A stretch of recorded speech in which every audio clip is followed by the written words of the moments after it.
Hi friends, welcome to Radhamma వంటలు. ఇవాళ నేను మీకు బంగాళదుంప ఉల్లిపాయల వేపుల్లో గరం మసాలా పుట్నాల పొడితో చేసిన వేపుని చూపించబోతున్నాను. ఎప్పుడైనా పుట్నాల పొడి గరం మసాలా వేసిన వేపుడు తిన్నారా? లేకపోతే ఈ వీడియో మీకోసమే. ముందుగా కావలసిన ఉల్లిపాయలు కోసి పక్కన పెట్టుకోండి. అలాగే బంగాళదుంపల్ని కూడా కోసి నీళ్ళల్లో వేసి పక్కన పెట్టుకోండి.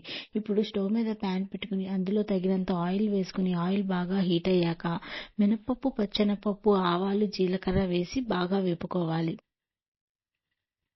అందులో చిటికెడు పసుపు పొడి వేసి ఒక 2 నిమిషాల పాటు బాగా వేపుకోవాలి. ఇప్పుడు అందులో ముందుగా కోసి ఉంచుకున్న ఉల్లిపాయలు వేసి తగినంత ఉప్పు వేసి మూత పెట్టుకుని బాగా వేపుకోవాలి.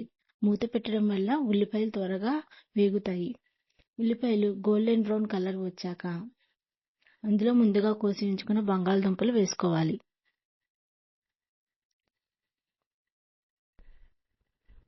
ఇప్పుడు బంగాళదుంపలు కూడా వేశాక మొత్తం ఉల్లిపాయలు, బంగాళదుంపలు మొత్తం కలిసేలాగా బాగా తిప్పుకుని మూత పెట్టుకుని ఒక 20 నిమిషాల పాటు బాగా ఉడకనివ్వాలి. బంగాళదుంప ముక్క బాగా మెత్తగా అయ్యే వరకు బాగా వేపుకుంటూ ఉండాలి.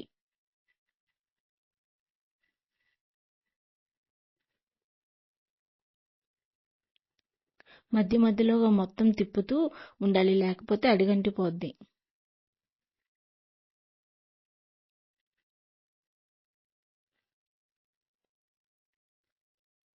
మొత్తం వేగాక ఇప్పుడు సరిపడా ఉప్పు, కారం వేసుకుని ఒక 2 నిమిషాల పాటు బాగా వేపుకోవాలి. ఫైనల్గా గరం మసాలా పొడి, పుట్నాల పొడి వేసి ఒక 10 నిమిషాల పాటు బాగా వేపుకుంటే ఎంతో గుమగుమలాడే బంగాళదుంప ఉల్లిపాయ గరం మసాలా పుట్నాల పొడితో చేసిన వేపుడు రెడీ.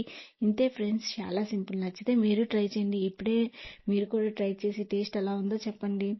ప్లీజ్ మన ఛానల్ని సపోర్ట్ చేయండి. ఒక లైక్, ఒక సబ్స్క్రైబ్ ఇవ్వండి.